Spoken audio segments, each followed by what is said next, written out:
Kuzambol. My name is Tashinamge. So I'm one of the youngest sibling of the Choki family. The Choki Traditional Art School is a little different compared to the two other Zorig Chusum. The two other Zorig Chusum, it's owned by the government, and that was also actually started during the time of my father. My father, he was actually a monk, and he got into the monastic body when he was just 9 years old. He was put into the monastery during the time of the second king, and then during that time the only form of education was the monastic education. So from the monastery he was more into the traditional art and craft. So he was a painter himself.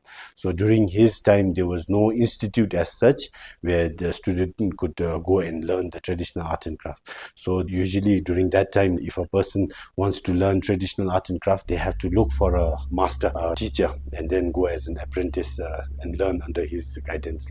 So it was during the time of my father that he first started the National Institute, the painting school, the Zorig Chusum.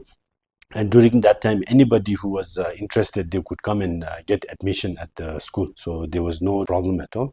And then he had been heading that painting school for many years. And then later he was transferred as a judge in Gasa, Mongar, and different places. And during that time, things have changed at the Zorig Chusum. So they started introducing qualification requirement. Only students who have passed the 6th grade, and now it's the 10th grade, only those students could get admission in the National Painting School.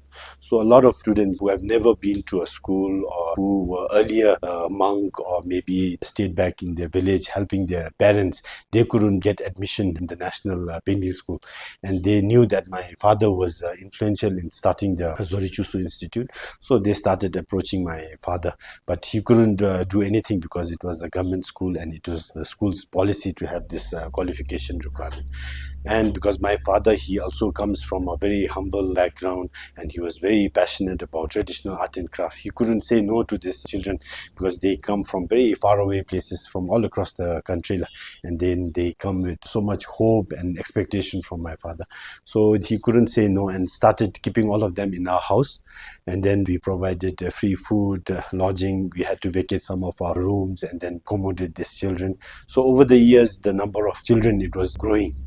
And then my eldest brother, who was then working in the Ministry of Education, he said, if it is our father's wish to help preserve and promote our traditional art and craft and also to help these disadvantaged children, maybe we should have a proper project and then run the school in a professional manner instead of having all the children at home. So that's how the school was started. And initially when the school was started, the whole idea was maybe the students in the initial years, maybe up to the 3rd year, they may not be able to produce any quality work, but after the 3rd year, after they have gained some skills, then whatever the product they produce, we can sell it in the market, and then through the revenue generated, then we can sustain the school. So that was the business model, the how to sustain the school.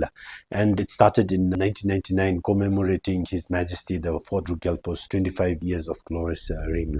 But over the years, sustainability has become a big issue because as the senior students, they progress, there were like instances of dropout, students dropouts because there were a lot of easy job offer in the market for painting houses or temples and monasteries. So the senior students, they would leave the school early. As a result, we only had a few students in the senior classes and a lot of students in the junior level. So it was very difficult to sustain the school.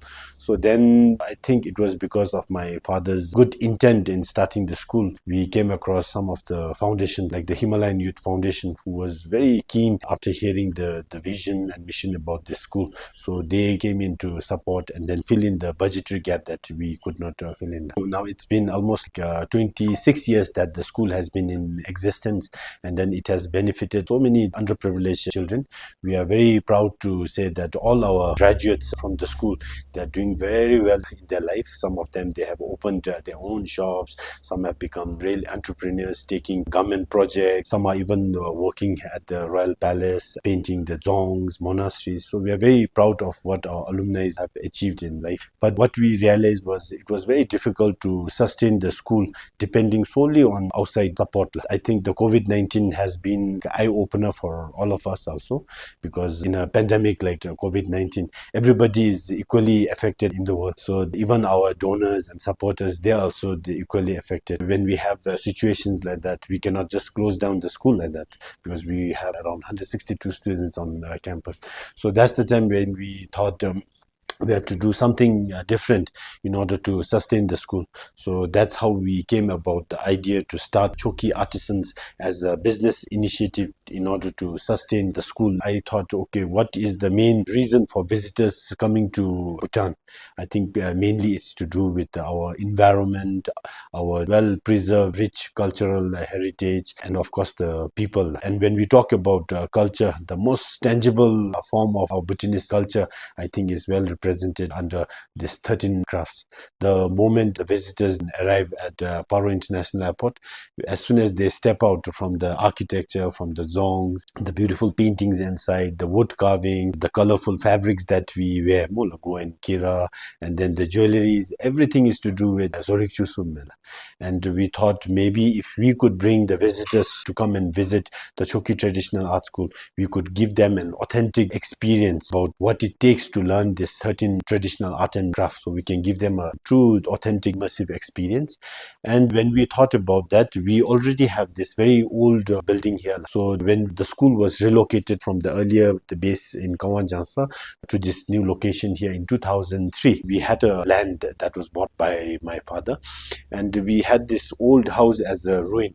So that time we just renovated it and then use it as a facility in the school. We use it to accommodate the students as a hostel, and then dining hall, prayer hall. So this house was very old, and just recently we came to know that the Department of Culture, in collaboration with the Japanese Research Institute, they are trying to identify these old houses.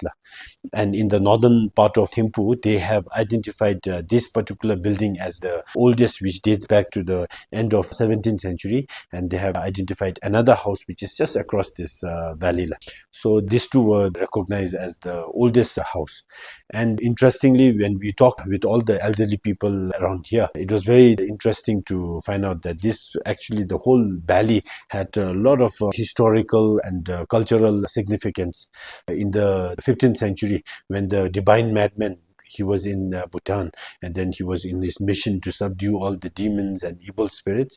So he came up through this valley. When he reached Changtagang, which is just across the river here, so when he reached there, he was confronted with all these demons, and then he used his supernatural power to subdue all the demons.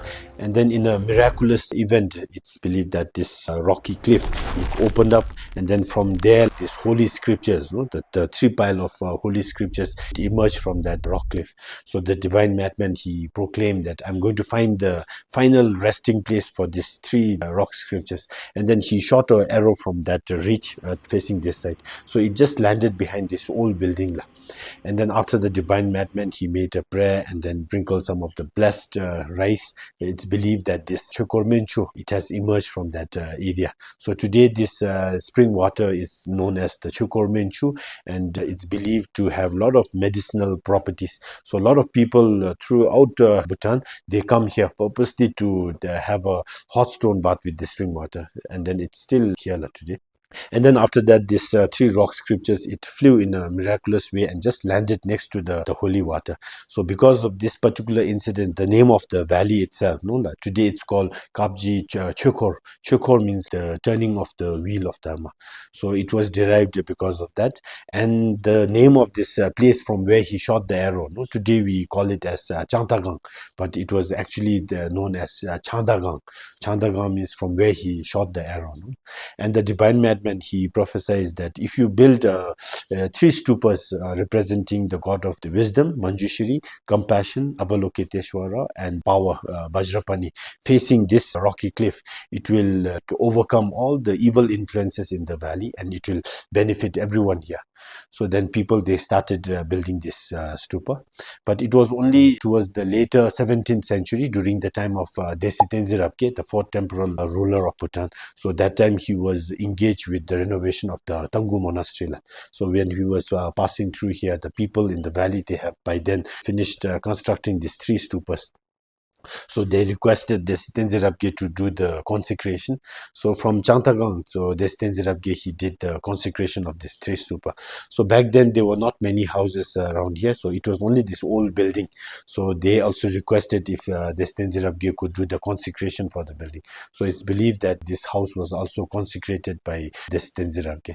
And for us, what was very interesting was because Desi Rabge in Bhutan, he's regarded as the one who consolidated this 13 crafts together. And in that same consecrated ground to have a traditional art and craft institute, so it was pretty much like predestined.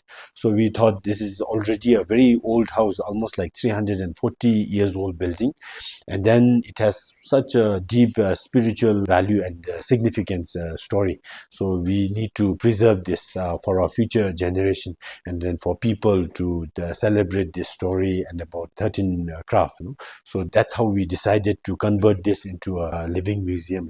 So Choki Artisans is a business initiative of the Choki Traditional Art School, and with Choki Artisans, we basically try to provide an immersive experience for all our visitors. So visitors, when they come here, we provide them this unique experience. They can offer a butter lamp in front of the Guru Rinpoche statue, and then they can visit the living museum where we have a lot of live demonstration inside, for instance, like the block printing, which is now pretty much disappearing, and calligraphy, and then you can learn about how to make our traditional butter tea. You can see weaving. You can also see how the ritual tormas are made, the torma cakes are made, and then we have other art and craft demonstration like the bamboo weaving, the wood ball turning, then we have sculpture, the embroidery, then traditional painting, wood carving. So all of this art you can see it being demonstrated by our students. And one interesting addition we made in order to provide an immersive experience for our guests is the hands-on experience, because they are coming here to the art school and then they have seen and learned so much about the traditional art and craft, but at the end of the tour they could also get a hands-on experience with this traditional art and craft, guided by our senior students, so they can do a simple art by themselves, a traditional art, which they can take back as a souvenir. And then in the end we have the souvenir shop, so basically where we have all the products made by our students being sold. But that place is not just for our students, but we also encourage all the local artisans, our alumni who have already passed out in the previous years. They have the skills, but they do not have access to the market. So this shop, it also provides a platform for our alumni and senior students to bring their products, and then we can sell it from here. So it also connects them to the market. And then finally we have a nice cafeteria overlooking the rice field, and also where we try to serve local cuisine to the visitors. So all in all, we hope to provide a very unique experience for a visitor that is not just interesting, meaningful, and then where you could learn, but it also has a lot of social impact. Their visit gives the opportunity for all the young artisans here to receive free education. And as I mentioned, looking at all our alumni, we are very proud of what they have achieved in life.